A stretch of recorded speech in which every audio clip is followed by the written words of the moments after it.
હવે બપોરનું સૂત્ર છે, હવેથી આગળ ચલાવશો. સૂત્ર 22. સોપક્રમમ નિરુપક્રમમ ચ કર્મ તત્ સંયમા અપરાંત જ્ઞાનમ અરિષ્ટેભ્યઃ વા. By performing Sanyam on the two types of karma, active and dormant, or upon omens and portents, exact time of death can be predicted. સોપક્રમ નિરુપક્રમ ચ કર્મ અપરાંત જ્ઞાનમ અરિષ્ટેભ્યો વા. સોપક્રમ ઉપક્રમની સાથે જેનો આરંભ ઉપક્રમ આરંભ જે થયેલો છે, નિરુપક્રમ જેનો આરંભ નથી એવા કર્મ સંયમાત તેના ઉપર સંયમ થવાથી અપરાંત એટલે અંત જ્ઞાનમ એનું જ્ઞાન થાય છે. અરિષ્ટેભ્યો વા અથવા તો અરિષ્ટેભ્ય અરિષ્ટ એટલે શું કે અશુભ નિશાનીઓ દ્વારા ચિત્તની અંદર ધ્યાનના સૂક્ષ્મ વિષયો એક પછી એક આવતા જાય છે. પેલા એનું પરિણામ એટલે ચેન્જ, સતત બહાર બધું બદલતું જાય છે. શરીર બદલતું જાય છે, સંબંધો બદલતા જાય છે, પ્રવૃત્તિઓ બદલતી જાય છે, વિચારો બદલતા જાય છે, ભાવો બદલતા જાય છે, બધું બદલતું જાય છે. કઈ પણ સ્થિર નથી. એ ચિત્તમાં પ્રતીત થાય એનું કારણ છે આટલી બધી જુદા જુદા પ્રકારની બદલાહટ થાય છે. તો બધી બદલાહટ છે એ આડેધડ છે કે બધી બદલાહટની પછાડે કોઈ નિયમ કામ કરે છે? તો એને નિયમ દેખાણો અંડરલાઈન પ્રોસેસ, એને ક્રમ કહે. એક બીજ જમીનમાં વાવીએ એટલે બીજમાંથી ઝાડ થાય, પણ સતત બદલાહટ થયા કરે. એક વીર્યકણ ગર્ભમાં પડે, એમાંથી દેહ બંધાય, સતત બદલાહટ થયા કરે. પણ આ બધી જે બદલાહટ છે એ પ્રકૃતિની અંદર સતત થઈ રહી છે, ક્રમ અને એનું પરિણામ. પણ અસ્તિત્વની અંદર જે બદલાહટ થાય છે, જે ક્રમ અને પરિણામ છે, એ અસ્તિત્વની અંદર સતત થતી બદલાહટ ની છાપો પડે છે. આવા સંસ્કારો છે એ ઝાડપાનમાં પડતા જાય છે, ધરતીમાં પડતા જાય છે, પંચમહાભૂત અને ઇન્દ્રિયોમાં પણ પડતા જાય છે. એક હાથ છે કારીગીરી કરતો જાય તો કારીગરના સંસ્કાર છે એ હાથની અંદર પડી જાય, મૂવિંગ સેન્ટરમાં. આંખ છે એ જોતું જાય તો રંગરૂપના સંસ્કાર છે એ આંખમાં પડી જાય. એટલે શરીરની અંદર સંસ્કારો પડે છે, ઇન્દ્રિયોની અંદર સંસ્કારો પડે છે. ત્યારે આ બધા જે સંસ્કારો છે એ તો ભૌતિક જગતના સંસ્કારો,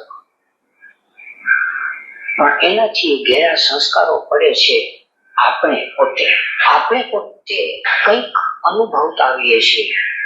આપણનો પોતાનો પણ એક ક્રમ છે અને એનું એક પરિણામ છે. હવે વાત છે એ થોડીક નાજુક વાત આવે છે કે અસ્તિત્વની અંદર જે ક્રમ અને પરિણામ છે તે જ જયારે વ્યક્તિની અંદર આવે છે ત્યારે એ ક્રમને ઉપક્રમ કહે છે. ઓક્ટેવ અને એનો સાઇડ ઓક્ટેવ. કુદરતની અંદર સાઇડ ઓક્ટેવ અત્યારે ચાલુ રાખો, પછી હમણાં પશુ પંખી, સૂર્ય, ચંદ્ર, તારા એ બધું એના ક્રમ અનુસાર ચાલ્યા કરે છે. પણ માણસ નું શરીર અને માણસ પોતે એ ક્રમની અંદર પોતાનો ક્રમ ઉભો કરે છે. એનું નામ ઉપક્રમ અને એનું એક કારણ છે કે મનુષ્ય સિવાય બીજી બધી સૃષ્ટિ એ પ્રકૃતિના આધીન છે. પક્ષી, ઝાડ, પાન બધું. મનુષ્ય પોતે છે માત્ર એનું શરીર, એનું મન છે એ પ્રકૃતિને આધીન છે, આ પંચમહાભૂતનું ખોડિયું છે એ પ્રકૃતિને આધીન છે, પણ એની ભીતર રહેલો જે ચૈતન્યનો અંશ, જેની અંદર ભાન આવ્યું, એ ભાન છે એ પ્રકૃતિને ઓળખે છે અને પ્રકૃતિની અંદર એ પોતે કંઈક કરી શકે છે. સુગરી છે માળો બાંધે છે, પણ સુગરી જે માળો બાંધે એ પ્રકૃતિના ક્રમ અનુસાર જ બાંધે, અને ઉંદર જે ભોયરું બનાવે, દર બનાવે, એ ઉંદર એની રીતે દર બનાવે, એમાં કઈ બીજું કરી ન શકે. બિલ્ટ ઇન પ્રોગ્રામ એના ક્રમમાં છે. પણ મનુષ્ય છે એ કઈ કરી શકે છે. પ્રકૃતિની અંદર વનસ્પતિ ઉગે છે, ફળ ફૂલ ઉગે છે, પશુ પંખી એના પર લગી જાય છે. કુદરતની અંદર ક્રમ ચાલી રહ્યો છે અને મનુષ્ય છે એ ઉપક્રમ કરે છે. જ્યાં ક્રમ છે ત્યાં ક્રિયા છે અને જ્યાં ઉપક્રમ છે ત્યાં કર્મ છે. આટલું આમાં આટલું શું કીધું? હા હા એટલે ભગવાન એને કાલે જે વાત કરી હતી ને એ થોડુંક આમાં રિવિઝન કર્યું છે. હા. ક્રમની વાત કરી હતી વાહ. કે કયા ક્રમમાં છે. દાખલા તરીકે કાલે જે ખોરાકની વાત કરી હતી કે એક કૂતરો ખોરાક ખાય છે તો એમાંથી કઈક અલગ પ્રોડક્ટ બને છે. બરાબર. એક સામાન્ય માણસ ખાય છે તો અલગ પ્રોડક્ટ બને છે. એક બુદ્ધ પુરુષ છે એ ખાય છે તો એમાંથી પાછું અલગ મટીરિયલ બને છે. બરાબર. એટલે ક્રમની વાત કરી છે ભગવાન. હા. આ જે કયા ક્રમમાં જાય છે એના આધારે પરિણામ આવે છે. બરાબર. પછી એને જે સાઈડ ઓક્ટેવ ની વાત કરી ભગવાન, હા હા એ ગુરજીએફ ની અંદર મનુષ્ય છે ને એક સાઈડ ઓક્ટેવ બનાવી શકે છે ભગવાન, હા હા કે જેને લીધે એ જાગૃતિ તરફ છે એ જઈ શકે છે. સાઈડ ઓક્ટેવ છે એ લગભગ એમની વાત છે. ના ના બરાબર છે. એટલે આની અંદર એને પરિવર્તનો બતાવ્યા. પ્રકૃતિની અંદર જુદા જુદા પ્રકારના, ચાહે પહાડ હોય, ચાહે ઝાડ હોય કે ગમે બધાની અંદર એક પ્રકારના સંસ્કારો પડે છે અને પ્રોસેસ થાય છે, પ્રક્રિયા થાય છે, બદલાવટ થાય છે. હવે એ બદલાવટને એ લોકો ક્રિયા કહે છે અને માણસ પોતાની અંદર જે બદલાવટ કરે છે એને ક્રમ, ઉપક્રમ અથવા સાઈડ ઓક્ટેવ કહે છે. પોતાની અંદર જે પરિવર્તન કરીએ એટલે કે બીજા પશુ પક્ષી કીટ પતંગ છે એના ઇનબિલ્ટ પ્રોગ્રામો હોય છે અને એના ઇનબિલ્ટ પ્રોગ્રામ સિવાય બહાર જઈ શકતા નથી.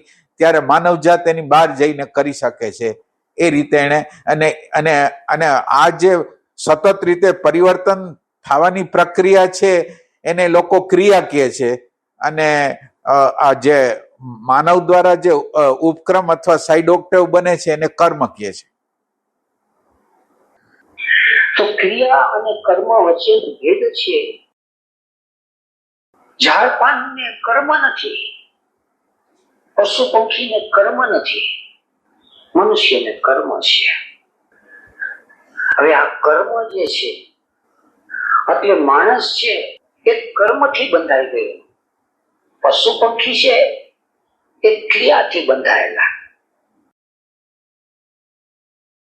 જે ક્રિયા કરે, પશુ પંખી દાણો ચણે તો દાણો ચણવાની ક્રિયા કરે, પશુ પંખી માં મિલન થાય, સંયોગ થાય, ઈંડા થાય, બાળ બચ્ચા થાય, એની ક્રિયા અને ક્રિયાનું પરિણામ. તો ક્રમ પરિણામ એ પશુ પંખીની અંદર સહજ સ્વાભાવિક છે, પણ એ માત્ર ભૌતિક શરીર પૂરતું છે. ભૌતિક શરીર છે છૂટી ગયું એટલે એનો ક્રમ અને એનું પરિણામ છે સમાપ્ત થઈ ગયું. કાગડા કૂતરા ગુજરી જાય એટલે ગુજરી જાય. મનુષ્યની અંદર થોડી અટપટી વાત છે. મનુષ્યની અંદર આટલું જે પશુ પક્ષી કીટ પતંગની એને વાત કરી કે એ ગુજરી જાય એટલે ગુજરી જાય, તો એટલે ફરક શું પડે છે એમાં, મનુષ્યમાં ને એમાં? એટલે મનુષ્ય છે એનું કર્મ છે એ પાછું આગળ લઈને જાય છે પાછું. તો જે અંદરનું એટલે આ પશુ પક્ષીની અંદર શું નહીં હોય?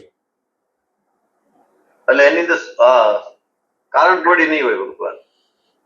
કારણ બોડી નહીં, સૂક્ષ્મ બોડી નહીં હોય. સૂક્ષ્મ બોડી નહીં હોય. કારણ કે એને સૂક્ષ્મ બોડી નથી એટલે પછી કોઈ કર્મય નથી. સૂક્ષ્મ બોડી નથી એટલે કર્મ નથી, એટલે ગુજરી ગયા એટલે ગુજરી ગયા. હવે એને આગળ કઈ આવવાનું નથી, કારણ કે એની અંદર ઇનબિલ્ટ જ હતું. એટલે ઓમ ઇનબિલ્ટ જ હતું. હવે ઇનબિલ્ટમાં એને જીવવાનું હતું, એટલે હવે એને સંસ્કાર આગળ લઈ જવા કે એવું કઈ હતું નહીં કઈ. એટલે એની આગળ થિંકિંગ સેન્ટર નથી, એટલે મેમરી નથી, ને મેમરી નથી એટલે સૂક્ષ્મ શરીર નથી. એટલે હવે કેવી રીતે જાય? એ રીતે ભગવાન એક એનો પ્રશ્ન થાય કે તો આ લોકોની ગતિ કેવી રીતે થતી છે ના, એટલે એમ શરીરમાંથી બીજા? ના, એટલે એમ કહેવાય છે કે કુદરત છે એ એક યોનિમાંથી 4 યોની છે, એ એટલે પાંચમી માનવની યોની લગીનની પ્રોસેસ કુદરત કરે છે.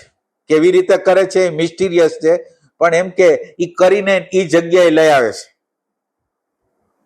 એ કુદરત. અને પછી માનવ દેહ મળ્યા પછી આપણે પુરુષાર્થ કરવાનો છે.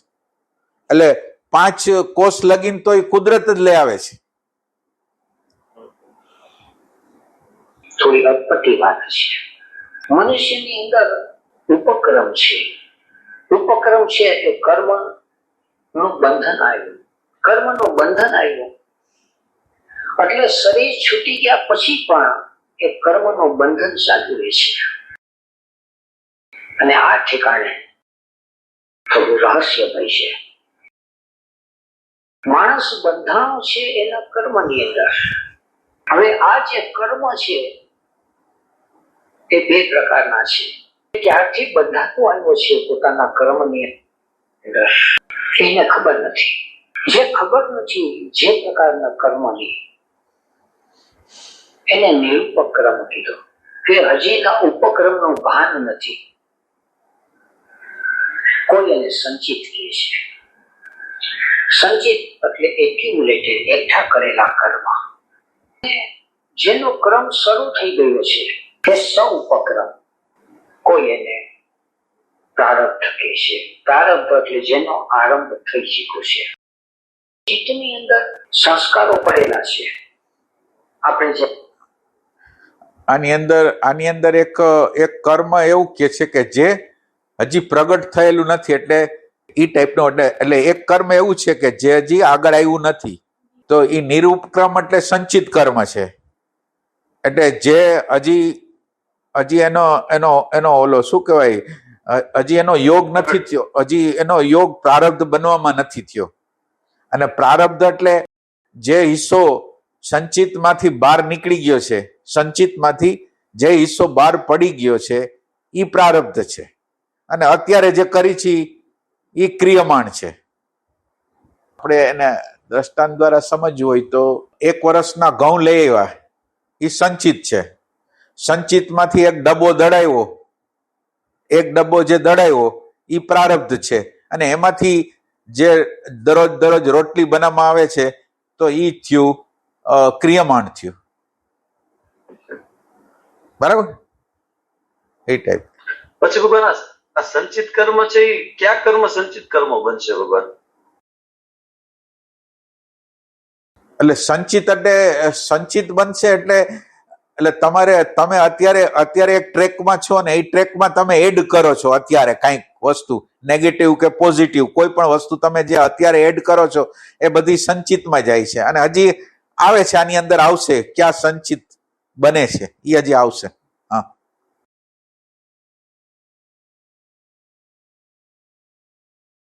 સંસ્કારો પડેલા છે.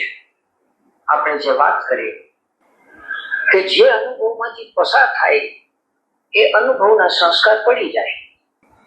ઇન્દ્રિયોના સુખમાંથી પસાર થાય, જેમ કે કોઈને ખાવાનું સુખ જોઈએ છે તો જાત જાતના ખાવાના સ્વાદના સંસ્કાર છે એ અંદર પડે. કોઈને રૂપ ભોગવવું ગમે છે તો આંખ છે એ જાત જાતના રંગરૂપ જુએ અને એના સંસ્કાર પડી જાય. તો સ્વાદના સંસ્કાર પડે, રૂપના સંસ્કાર પડે, સ્વરના સંસ્કાર પડે. એવી રીતે પાંચે ઇન્દ્રિયના વિષયના સંસ્કાર પડી જાય. એટલું જ નહીં, શરીરની અંદર જેટલા સેન્ટર્સ છે, ગુજ્જર છે ને 5 સેન્ટર કે ઇન્સ્ટિંક્ટ, મૂવિંગ, સેક્સ, ઇમોશન અને થિંકિંગ. પાંચેય સેન્ટર્સ ની અંદર જીવ ભોગવે છે. જીવ ભોગવે છે એટલે અત્યારે આપણે યોગ સૂત્ર સમજીએ છીએ તો આ એક ઉપક્રમ શરૂ થયો. જગતની અંદર કોઈને સમજવાની કોઈ જરૂર નથી. પશુ પંખી જીવ જંતુ જીવે છે બસ. જ્ઞાનને એકઠું કરવું, સમજવું, જાણવું તો એ મનુષ્ય કરી શકે છે. એટલે એના સંસ્કાર પડ્યા. તો થિંકિંગ સેન્ટર ની અંદર જ્ઞાનના સંસ્કાર પડી જાય. ઇમોશન સેન્ટર છે એની અંદર લાગણીના અને ભાવના સંસ્કાર પડે. તો ઇન્સ્ટિંક્ટ, મૂવિંગ અને સેક્સ એ બધા સેન્ટર્સના સંસ્કારો જીવ પર પડે છે. હવે એક બાજુ જીવ છે કે 60-70 વર્ષનું શરીર ધારણ કરી દે અને બધા સંસ્કારોને એકઠા કરે. બીજી બાજુ જીવની અંદર, ચિત્તની અંદર આપણે જોયું કે ક્લેશ છે. સંસ્કારો છે એ તો બધામાં પડે. જેમ કે એક કૂતરું છે, કૂતરાને ટ્રેન્ડ કરવામાં આવે સર્કસની અંદર તો એ ટ્રેન્ડ થઈ ગયું તો એને મૂવિંગ સેન્ટરમાં એના સંસ્કાર પડી ગયા.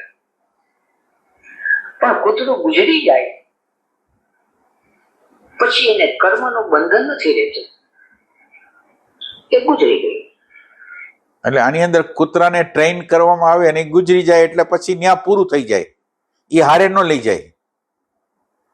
એ કોઈ વસ્તુ હારે લઈ જતો નથી. ત્યારે માનવ છે એ હારે લઈ જાય છે એમ કહેવા માંગે છે. પણ માણસ છે એની વાત થોડી અટપટી આવી. સંસ્કાર તો પડી ગયા પણ સંસ્કારની સાથે ચિત્તમાં પડેલા ક્લેશ છે.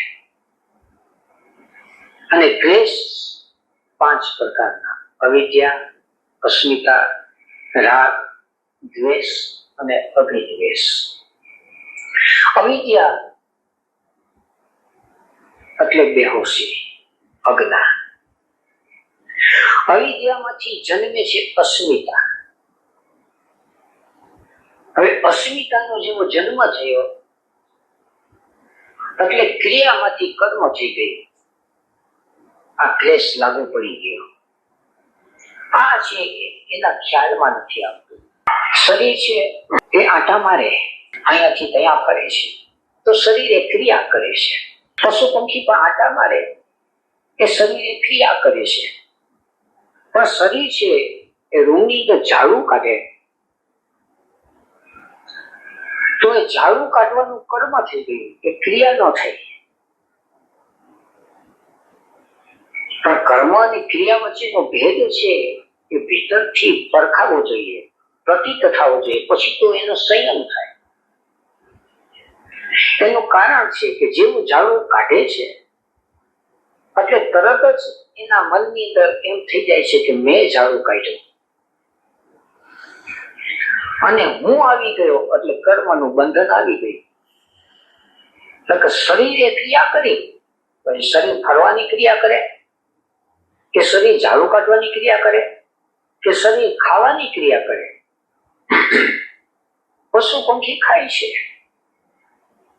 પશુ પંખી માળો બાંધે છે, પણ માણસ મકાન બાંધે છે તો ક્રિયા નથી, એ કર્મ થઈ ગયું.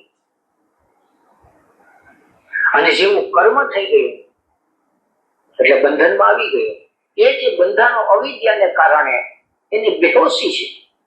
શરીરની ક્રિયાને એ પોતાનું ક્રિયા માની લે છે. આમાં શું કીધું? ક્યાંથી કર્મ ક્યાંથી ચાલુ થાય છે? અવિદ્યાથી ભગવાન ચાલુ થાય છે. કે જેવી અવિદ્યા છે એ ચાલુ થઈ પોતાનો ભૂત વીર ગયો એટલે અવિદ્યાથી પછી અસ્મિતા ચાલુ થાય, પ્રગટ થાય છે. એટલે ઓમ અસ્મિતા એટલે હું ફલાણો છું, હું અસ્મિતા છે. આ કર્મનો કર્તા ત્યારે બને કે અસ્મિતા આવે ને, અસ્મિતા એટલે હું. પછી હુંનો સંબંધ ફોલ્સ પર્સનાલિટી અને કન્ડિશનિંગ માઇન્ડ સાથે થાય, હુંનો સંબંધ. અને હું ફલાણો છું, હું ઢીકણો છું, એટલે ત્યાંથી શરૂઆત થઈ જાય આપણે શું કહેવાય કર્મની. અસ્મિતા આવે, અસ્મિતા છે, પછી અસ્મિતા ફોલ્સ પર્સનાલિટી અને કન્ડિશનિંગ માઇન્ડ સાથે જોડાઈ જાય એટલે થઈ ગયું કર્મ, એમ કહેવા માંગે છે. એટલે ભગવાન હા, આનો અર્થ તો એમ થયો ને કે જ્યાં સુધી અવિદ્યા જાય નહીં અથવા તો બોધ પ્રગટ ન થાય ત્યાં સુધી તો લગભગ કર્મના બંધન લાગતા જ રહીએ. હા, લાગતા રહીએ ને, લાગતા રહીએ.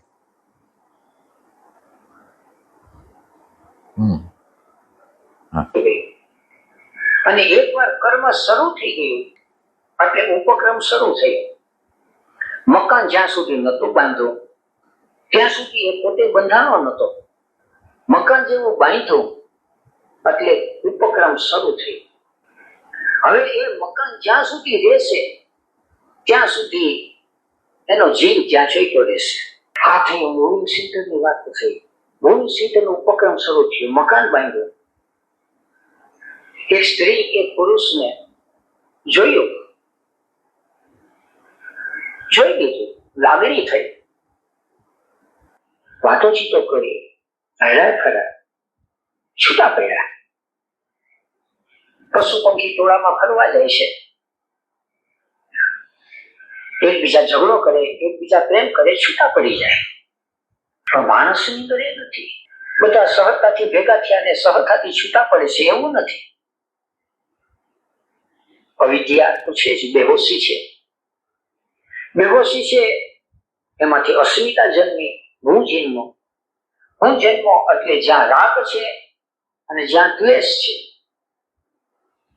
એટલે જે વ્યક્તિ પ્રત્યે રાગ થયો ત્યાં સંબંધ બાંધે છે અને જે વ્યક્તિ પ્રત્યે દ્વેષ થાય છે ત્યાં સંબંધ તોડે છે. એટલે પછી થાય છે સંબંધ બાંધવાનો કર્મ અને સંબંધ તોડવાનું કર્મ. સંબંધ બાંધવાનું કર્મ કર્યું એટલે ઉપક્રમ શરૂ થયો. હવે કોઈની સાથે ઘર માંડ્યું, ઉપક્રમ શરૂ થયો. હવે ઘર માંડ્યું તો ક્યાં સુધી? એકબીજા સાથે દિલ છૂટી ગયું તો એ ક્રમ ક્યાં સુધી ચાલુ રહેશે? તો એની કઈ ખબર જ નથી. ક્રમ સુધી ખબર પડે, ઘેરે બાળ બચ્ચા થયા ત્યાં સુધી કઈ નતું. ઘેરે બાળકનો જન્મ થયો એટલે લાગણીનો ક્રમ શરૂ થયો, ઉપક્રમ શરૂ થયો. તો ક્લેશ અને ક્લેશને કારણે ઉભા થતા કર્મ. હવે આ કર્મ છે પાંચે સેન્ટર્સ દ્વારા સતત થયા કરે છે. હવે સતત થયા કરે છે એ બધા કર્મ એટલે સંસ્કાર, ક્લેશ અને એને કારણે થતા બધા કર્મ. હવે એક શરીર જયારે પડી જાય છે ત્યારે બધા કરેલા કર્મ, બધા પડેલા સંસ્કાર એમાંથી જન્મે છે વાસના. વાસના એટલે જ્યાં રાગ છે, જે વસ્તુને માટે એ વસ્તુને ભોગવવાની ઈચ્છા થાય.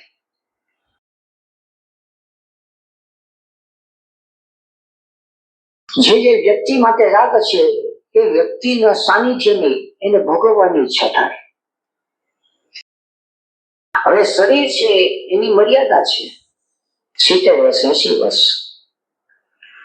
અને વાસના જે છે એ કેટલી છે, સંસ્કારો કેટલા છે એને ખબર નથી. આ જયારે ખબર નથી, બેહોશી છે, એટલે થાય છે એવું કે કર્મ વધતા જાય છે. કર્મ વધતા જાય છે એ પ્રમાણે એનું સંચિત છે વધતું જાય છે. યોગ સૂત્ર છે તો થોડી ગહેરી વાત કરે છે, કારણ કે આનો તો કોઈ પાર નહીં આવે. માણસને પાંચે સેન્ટર્સ, એને જ્ઞાન છે તો જ્ઞાનની ભૂખ જાગે, એને ઘણું બધું જાણવું છે, એને ઘણા બધા સંબંધો બાંધવા છે, એને ઘણું બધું શીખવું છે મૂવિંગ સેન્ટરમાં, એને ઘણું બધું ખાવું છે, પીવું છે, અને પાંચે સેન્ટર્સની વાસનાઓ વધતી જાય છે.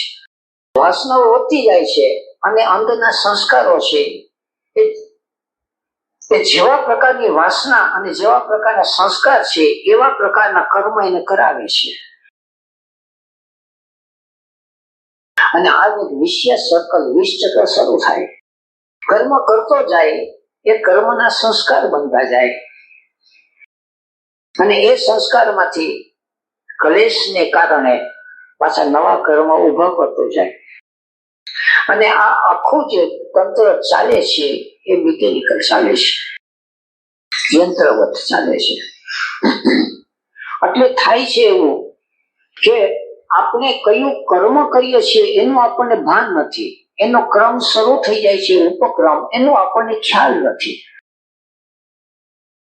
કોઈના પ્રેમમાં પડી ગયા, ઉપક્રમ શરૂ થયો ને આપણે ખ્યાલ નથી. એક ધંધો શરૂ કર્યો, ઉપક્રમ શરૂ થયો, આપણને ખ્યાલ નથી. કોઈને ગાળ દીધી, અપમાન કર્યું એટલે કર્મની શરૂઆત થઈ ગઈ. સામે મેં ગાળ દીધી એટલે એક દ્વેષનો ક્રમ શરૂ થઈ ગયો, એને ખ્યાલ નથી. તો ક્યાંક રાગનો ક્રમ શરૂ થાય છે, ક્યાંક દ્વેષનો ઉપક્રમ શરૂ થાય છે, ક્યાંક અસ્મિતાનો ઉપક્રમ શરૂ થાય છે, ક્યાંક અભિનિવેશનો ઉપક્રમ શરૂ થાય છે. આ સતત એ ચાલ્યા કરે છે. અને આ સતત ચાલ્યા કરે છે તો એનો કોઈ ઉપાય ખરો? તો સૌથી પહેલો ઉપાય એ છે કે પહેલા તો જાગૃતિ આવવી જોઈએ. Just be aware of the process. જાગૃતિ આવે. આટલામાં શું કીધું? આટલામાં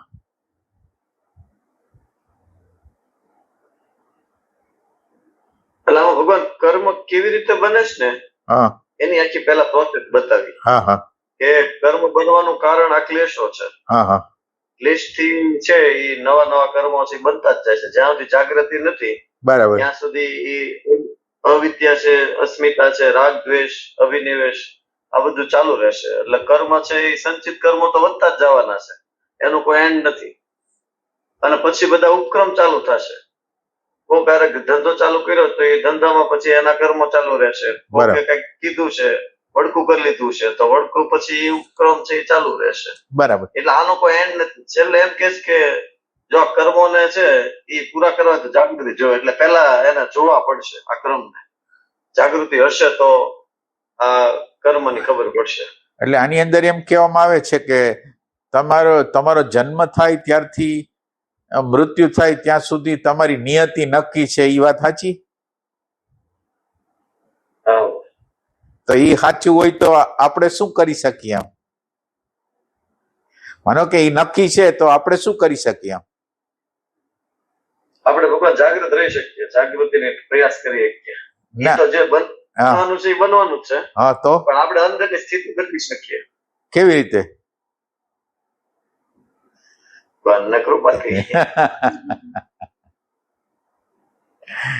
એટલે માનવ છે એ વર્તમાનમાં કોન્શિયસ વર્તમાનમાં રહી શકે. પશુ, પક્ષી, કીટ, પતંગ અનકોન્શિયસલી વર્તમાનમાં રહે છે, પણ આ માનવ છે એ કોન્શિયસલી વર્તમાનમાં રહી શકે અને ત્યાંથી એના જીવનની ગતિ બદલાવી શકે. એ ટાઈપનું આવે જ છે. હવે વચ્ચે આપણે એકવાર ચર્ચા થયેલી કે આ જયારે જાગૃતિનો પ્રકાશ આવે છે અથવા જયારે દ્રષ્ટા પ્રગટ થાય છે ત્યારે સંચિત કર્મો બધા બળી જાય છે. ના, એટલે શરૂઆત થાય છે. એટલે અવેરનેસ નું તત્વ પ્રગટ થતા એમ વાર લાગે ને. જાગૃતિ વચ્ચે જાગૃતિ આવે પણ અવેરનેસ નું તત્વ તો અવેરનેસ નું તત્વ ને શુદ્ધ અવેરનેસ તત્વ તો બહુ પાછળથી આવે. એટલે શુદ્ધ અવેરનેસ નું તત્વ આવે એટલે એ કાપતું જાય, કારણ દેહને કાપતું જાય, હેતુને કાપતું જાય. અને બીજું આપ્ત કામ થઈ જાય. પોતાની અંદર જ સુખ છે તો વાસના ક્ષય થઈ જાય. પોતાની અંદર જ આનંદ આવે છે, પોતાની અંદર જ યજ્ઞ હાલે છે. સતત રીતે મૂલાધારથી સહસ્ત્રદળ લગીનના યજ્ઞો હાલ્યા રાખે છે આખો દિવસ.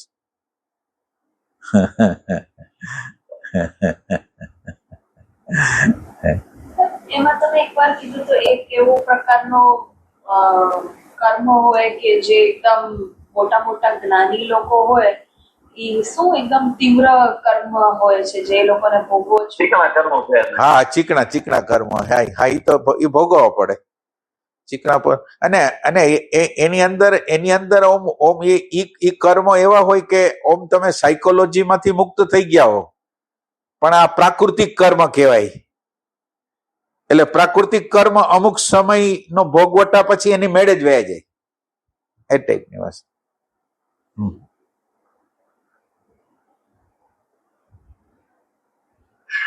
એટલે પેલો ક્લેશ છે એ ઓછો થાય, અવિદ્યા. શું એને ભાન આવ્યું કે હું મકાન બાંધું છું, કે હું લગ્ન કરું છું, કે હું વ્યવહાર કરું છું. હવે હું વ્યવહાર કરું છું એનું ભાન આવે, પછી એને ભાન આવે છે કે હું કરું છું કે મારાથી થાય છે. હવે ક્રિયા અને કર્મ એ બે વચ્ચેનો ભેદ એ છે કે ક્રિયા છે થતી રહે છે અને કર્મ છે એ આપણે કરીએ છીએ. કોઈએ ગાળ દીધી એટલે અંદરથી એક ક્રોધ મીઠો. ક્રોધ મીઠો એ આપોઆપ થતી ક્રિયા છે. એક્શન અને રિએક્શન, ક્રિયા અને પ્રતિક્રિયા.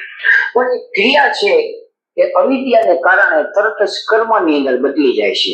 એને મને ગાળ કેમ દીધી માટે હું એનો બદલો લઈશ. એક છોકરી કે છોકરા સાથે પ્રેમ થઈ ગયો, રાગ જન્મો એટલે એક સહજ જ ક્રિયા હતી, શરીરની ક્રિયા હતી, ઓપોઝિટ સેક્સની ક્રિયા સહજ રીતે બને. પણ હવે એ કર્મ બની ગયું. હવે હું એને ભોગવે જ રહીશ અને હવે જીવ બંધાઈ ગયો. આ રીતે જીવ છે એ બેહોશીને કારણે સતત બંધાતો રહેશે અને ઉપક્રમ છે એ અનેક પ્રકારના ચાલુ જ રહેશે. ઇન્સ્ટિંક્ટ સેન્ટરનો ઉપક્રમ, મૂવિંગ સેન્ટરનો, થિંકિંગ સેન્ટરનો, એક પછી એક ઉપક્રમ ચાલુ જ રહેશે. હવે પેલું એને જયારે ભાન આવે, એટલે ભાન આવે છે એટલે કયા સેન્ટરની અંદર એ કર્મ કરી રહ્યો છે એના પ્રત્યે સભાન બની જાય. અત્યારે આ ક્ષણે જ્ઞાનનો ક્રમ ચાલુ છે, તો જ્ઞાનના ક્રમની અંદર એક સહજ ક્રિયા થઈ રહી છે. આની અંદર એક ભાન આવે અને અસ્મિતા ન હોય, રાગ ન હોય, દ્વેષ ન હોય, તો આ છે એ સહજ ક્રિયા થઈ. એટલે સંસાર વ્યવહારની અંદર કંઈ પણ કરતા જો ભાન આવી જાય, અને ભાન આવે ત્યારે જ કહેવાય કે એની અંદર અહંકાર કે અસ્મિતા ન હોય. અને અહંકાર અસ્મિતા ન હોય તો અંદર શું હોય? કોઈ ગાળ દે છે, બુદ્ધને કોઈ અપમાન કર્યું કે બુદ્ધને કોઈ પ્રાર્થના કરી, પણ બુદ્ધની અંદર અસ્મિતા નથી. અસ્મિતા નથી એટલે કર્મનું બંધન ન થયું, અવિદ્યા નથી કારણ કે બુદ્ધ હતા, જાગી ગયા હતા, રાગ નતો, દ્વેષ નતો. એટલે કોઈ અપમાન કરે છે તો અંદર કોઈ રિએક્શન નથી આવતું. રિએક્શન ના આવ્યું એટલે કર્મનું બંધન ન થયું. તો જ્યારે જાગૃતિ આવે, અને જાગૃતિ આવ્યા પછી કર્મનો જે ક્રમ છે, સૌ ઉપક્રમ, એના પ્રત્યે જેવી સભાનતા આવે છે ત્યારે એ ઉપક્રમ છે એ બંધ થઈ જાય અને એ નિરુપક્રમ થઈ ગયો. ઉપક્રમ તૂટી ગયો. કારણ કે ઉપક્રમ છે એ અસ્મિતાને છે, અહંકારને છે. અહંકાર છૂટી ગયો. હવે અહંકાર છે એ છૂટી ગયો. આટલું શું કીધું?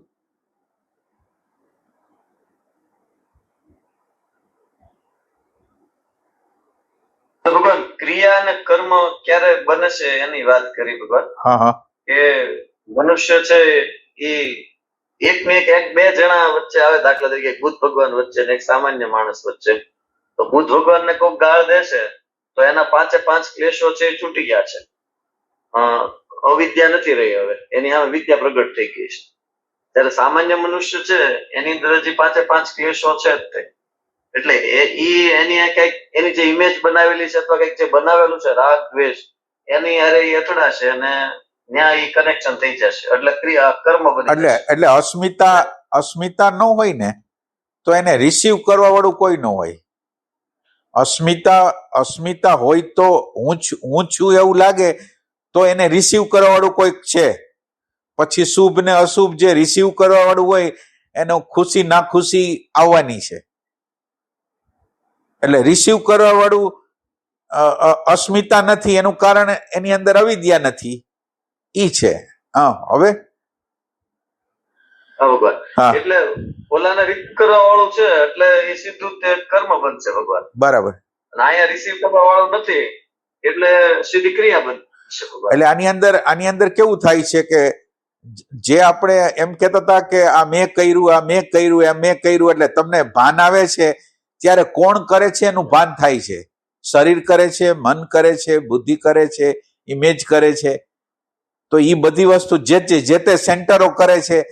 એટલે જે કર્મ કરે છે એના ખાતે ખતવે છે. હવે હું કરું છું એ ખાતે નહીં, જે કરે છે અંદરના યંત્રો એ ખાતે ને ખતવે છે. એટલે એનાથી જુદું થઈ જાય છે. આમ એ રીતે હવે અહંકાર છે એ છૂટી ગયો. હવે કે ઠેકાણે અહંકાર છૂટી ગયો, એ અહંકારનો અંત આવ્યો એને યોગમાં અપરાંત જ્ઞાન.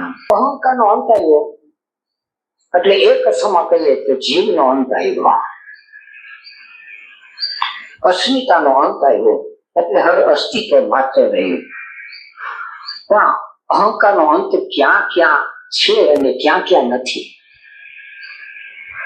અને અહંકારનું ક્ષેત્ર છે, અસ્મિતાનું ક્ષેત્ર છે એ તો અતિશય વિશાળ છે, અતિશય વિશાળ. એક સેન્ટરની અંદર થિંકિંગ સેન્ટરનો અહંકાર છે.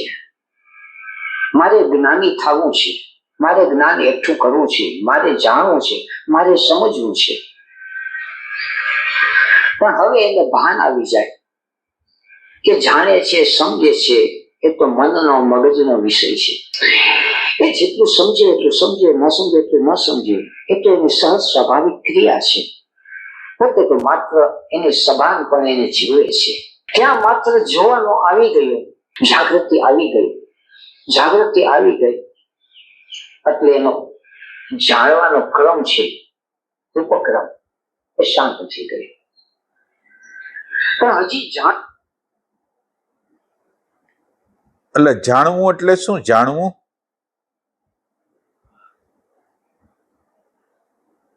અહીંયા ભગવાન મનના લેવલે જાણવાની વાત કરતા હોય એવું લાગે છે.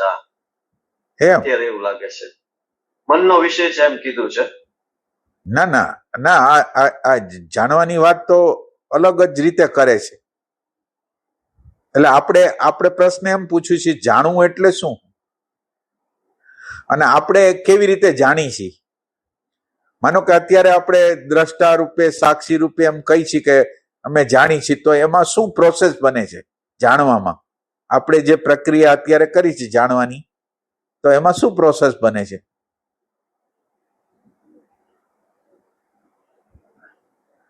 એટલે તમે જ્યારે જાણવા જાઓ છો એટલે પ્રેઝન્ટ મોમેન્ટમાં આવો છો.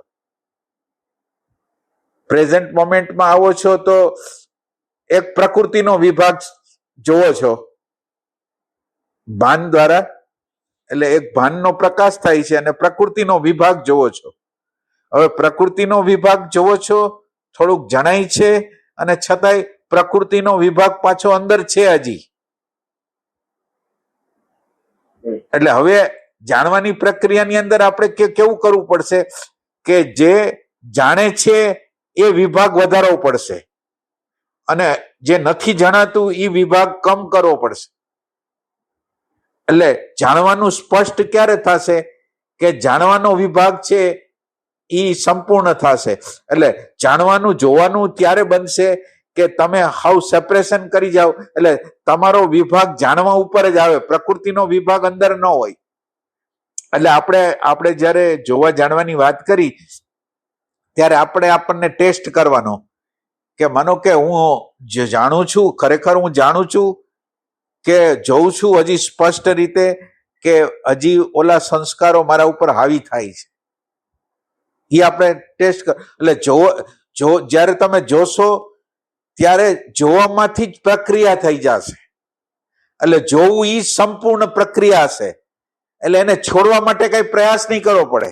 જોયું અને ખૈરું, જોયું અને ગયું, જોયું અને ગયું. અને જોવાની અંદર જે શાંતિ, પ્રેમ, આનંદ, પ્રજ્ઞાનું તત્વ છે એ સ્ટ્રેટ ફોરવર્ડ, એટલે સ્ટ્રેટ જ કામ કરશે, સીધું કામ કરશે. એટલે હવે આપણને જયારે આપણે એમ કહી કે અમે જોઈ છીએ, ત્યારે આપણને પ્રશ્ન કરવાનો છે કે જોવાનું બને છે કેવી રીતે, એમ એ રીતે. આમાં કઈ પ્રશ્ન હોય તો નથી? હા, પણ હજી જાણવું છે. જાણવું છે એટલે જાણવાનો રસ આવે છે. જાણવું છે એને માણવું પણ છે. કઈ જ્ઞાન એકઠું કર્યું છે, બીજાને મારે કેવું છે. અંદર એક રસ આવે છે. આજે રસ આવે છે ત્યાં સુધી ક્રમ ચાલુ રહે છે.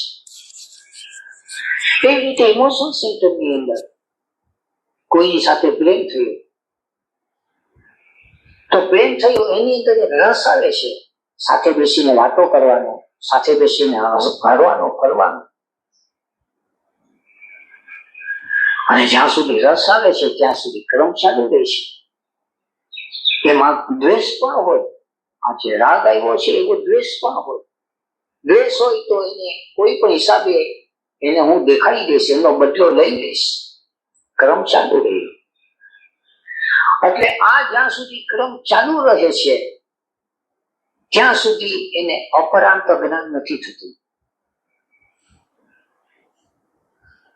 રાગમાં રસ પડે છે તો દ્વેષમાં શું થાય છે?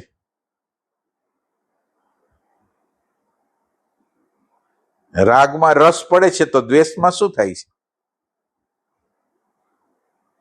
દ્વેષમાં તો પણ ક્રોધ આવે. એટલે પ્રશ્ન એવો છે કે દ્વેષ છે એ રસ છે? પ્રશ્ન છે જે રસ ના, એટલે બે હોવા જોઈએ રસ કે નહીં? દ્વેષ એ રસ છે ના. એટલે તમે તમારા જીવનનો એક્સપિરિયન્સ હશે કે આપણને જે વ્યક્તિ પ્રત્યે સંબંધો બગડી ગયા હોય ને, એની કોઈક વાત કરતું હોય તો ઇન્ટરેસ્ટ પડે, એના વિશે કોઈ કહેતું હોય તો ઇન્ટરેસ્ટ પડે, તો એ તો રસ તો ખરો ને. પણ બેનો બધા ભેગા થઈને ગોસિપ કરે યાર જેવું છે. હા ના, એટલે ઓમ રસ સ્વરૂપમાંથી જ આવે છે. રાગ અને દ્વેષ બે રસ જ છે એમ. હા,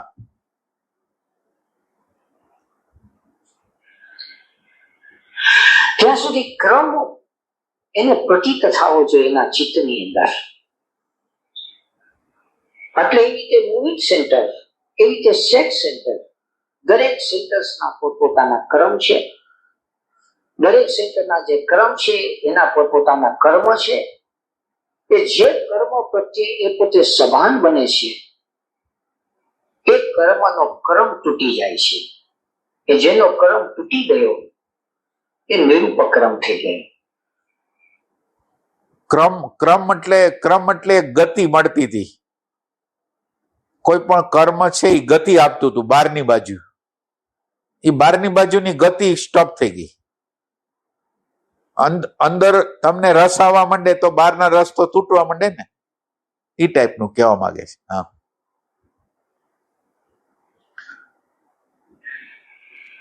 અને છતાં પણ સંસ્કારો કેટલા છે, ક્લેશો કેટલા છે અને સંચિત કર્મ કેટલા છે એનું તો અત્યારે ભાન નથી. અત્યારે તો વધુમાં વધુ આપણે આ જન્મનું કહી શકીએ, આ જન્મનું કહી શકીએ. એટલે હવે પોતે પોતાના ચિત્તની અંદર ઊંડા ઉતરે અને પોતાના ચિત્તની અંદર શું શું ઈચ્છા છે, શું શું વાસના છે. કારણ કે જે કોઈ ઈચ્છા અને વાસના હશે એનો ક્રમ શરૂ થવાનો છે. ક્રમ શરૂ થયો એટલે ઉપક્રમ થયો, ઉપક્રમ થયો એટલે એનું કર્મ એને બંધાવવાનું છે. કોઈને છે કે 5-25 લાખ રૂપિયા ભેગા કરવા છે, તો કોઈને છે કે ધ્યાનની અંદર આગળ વધવું છે, કોઈને છે કે સંસારને. એટલે આની અંદર ક્રમ શબ્દ છે ને, ક્રમ એટલે કર્મ, કર્મ જે છે ને, કર્મ જે તે કર્મનો જે પરિપાક થાય એ પ્રમાણે એના રિઝલ્ટો આવે. એટલે એક સમય આપણો એવો આવે કે એની અંદર બધા લોકો આધ્યાત્મિક મળે કે સત્સંગી મળી જાય, એ પ્રકારના કર્મનો ઉદય હોય. પછી અને એ વખતે થોડોક વેગ આધ્યાત્મ તરફનો હોય, પાછો એક ક્રમ બદલાઈ જાય અને એના જે વાઇબ્રેશન, જે ગતિના વાઇબ્રેશન લોઅર થઈ ગયા, ઓછા થઈ ગયા. અને કોક એવા લોકો મળી ગયા કે હાલો આપણે ધંધો કરી, આ ધંધો કરી આટલા રૂપિયા કમાશું, અને આપણું આખું ડાયવર્ઝન થઈ જાય. એટલે જે તે કર્મના ઉદય વખતે જે તે ઈ ક્રમ છે, ક્યારે ક્યાં ક્રમ પ્રમાણે ઈ પ્રગટ થશે ઈ કઈ ખબર નથી એમ. હા, એટલે આપણી અંદર જે અણુ પરમાણુ હોય એ પ્રમાણે જ થાય ને? હા, ઈ પ્રમાણે જ થાય. અણુ પરમાણુ જે રસના હોય ને, જે પ્રકારનો રસ હોય ઈ પ્રકારની ગતિઓ થયા રાખે, અને જેમાં દ્વેષ હોય એના તરફથી ભાગતા રહીએ આપણે. એ ટાઈપની વસ્તુ હોય છે. આમાં કઈ પ્રશ્ન હોય? બરાબર. હા, કોઈને છે કે સંસારને ભોગવી લેવો છે, માણવો છે. કોઈને પ્રેમ જોઈએ છે, કોઈને પૈસો જોઈએ છે, કોઈને પ્રતિષ્ઠા જોઈએ છે, કઈ ને કઈ જોઈએ છે. તો પેલા પોતાની વાસનાને ઓળખીએ તો વાસનાના માધ્યમ દ્વારા એનો ક્રમ ઓળખાશે. આ તો ચિત્તની અંદર બહુ ગહેરી વાત છે. ગહેરી વાત તો એ છે કે જેને વૈરાગ્ય દશા આવી ગઈ છે, અભ્યાસ અને વૈરાગ્ય, જેનું એટેન્શન છે, જેની ચિત્તની વૃત્તિ છે બહાર ખેંચાતી નથી, ચિત્તની વૃત્તિ બહાર ખેંચાતી નથી, એને પછી ભીતરના ઉપક્રમ છે એને પ્રતીત થાય છે. ભીતરના ઉપક્રમ એટલે જેમ કે રામકૃષ્ણ પરમહંસ છે. રામકૃષ્ણ પરમહંસનો એક દાખલો પ્રખ્યાત છે. એને કોઈ ઈચ્છા કે કોઈ વાસના નથી, છતાં નથી જ એવું નહીં. એમ કહેવાય છે કે એને ખાવાની બહુ ઈચ્છા હતી, અતિશય. અને ક્યારેક ક્યારેક તો એવું બનતું કે ગહન ચર્ચા થતી હોય,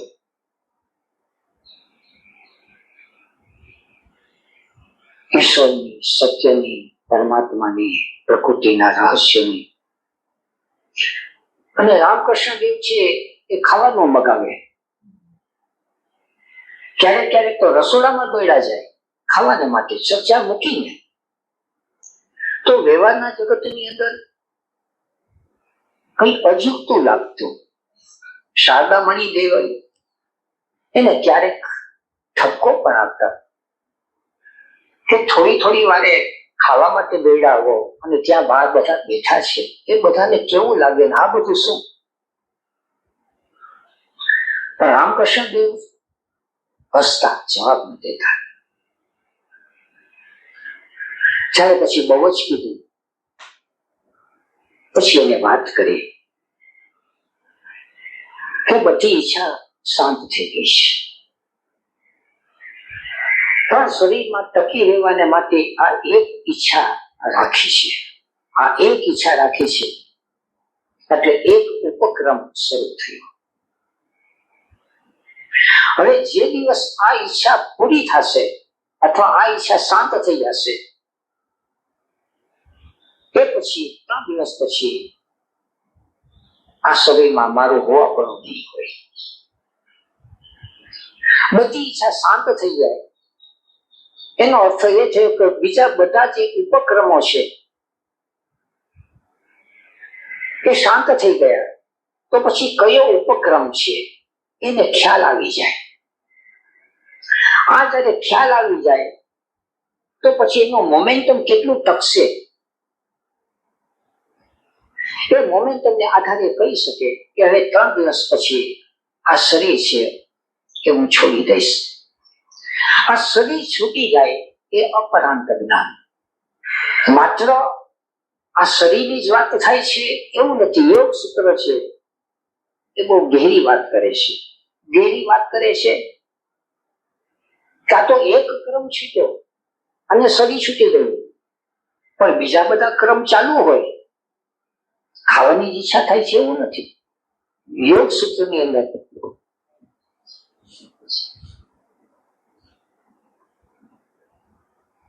વૈરાગ્ય દશાને ઉપલબ્ધ થઈ ગયું.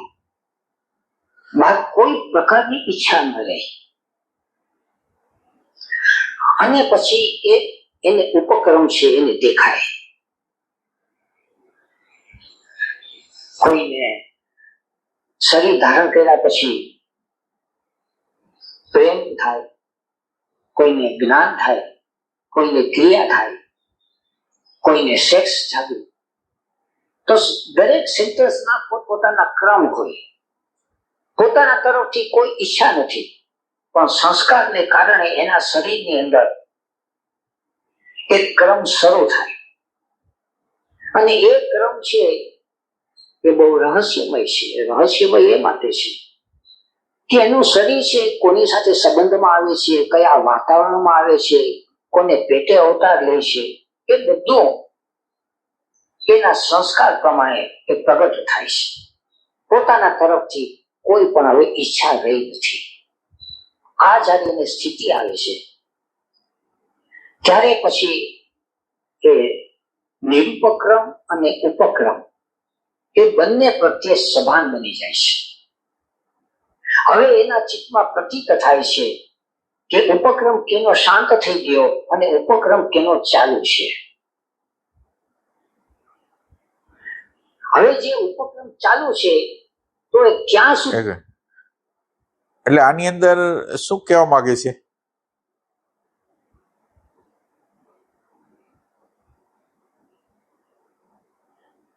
એટલે ભગવાન રામકૃષ્ણ નું ઉદાહરણ આપ્યું એમને ભગવાન કે ચિત્ત એનું હાવ શાંત થઈ ગયું હતું પણ હવે અંદર ટકી રહેવા માટે કોઈ સાથે વાસના અથવા કોઈ ઉપક્રમ છે એ ચાલુ રાખવો પડે એમ તો.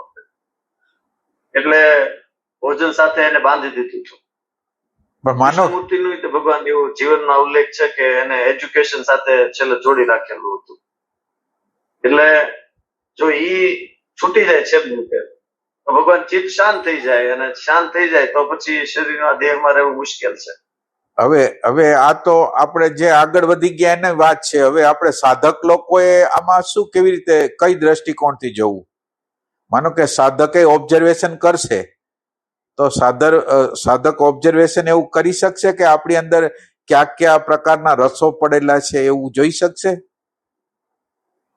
એટલે નવા ઉપક્રમો જે ચાલુ કરવાના છે ને એમાં બહુ ખ્યાલ રાખવો પડે એના ઓબ્ઝર્વેશનમાં કે આ ઉપક્રમ જે હું ચાલુ થાય છે મારી, દાખલા તરીકે હું સંસાર વ્યવહારમાં વધારે વયો જાઉં છું, ભટકી જાઉં છું, તો ન્યાય એને બ્રેક મારવી પડશે. જે નવા જે ઉપક્રમો છે ડાઉન લઈ જાય એવા હોય એની ઉપર એને બ્રેક મારવી અને અત્યારે જે ચાલુ છે એની અંદર એને ઓબ્ઝર્વેશન કરવું પડશે કે આ ઉપક્રમો છે એ મને ક્યાં લઈ જશે. હા, એ રીતે એટલે સાધક લોકોને આંતરિક રીતે ખબર હોવી જોઈએ કે આપણી અંદર કયા પ્રકારના રસો છે એમ. હવે જો ખબર નહીં પડે તો ઈ પાછું જે અત્યારે છે એ જ આગળ જવાનું છે, એ ટાઈપની વસ્તુ.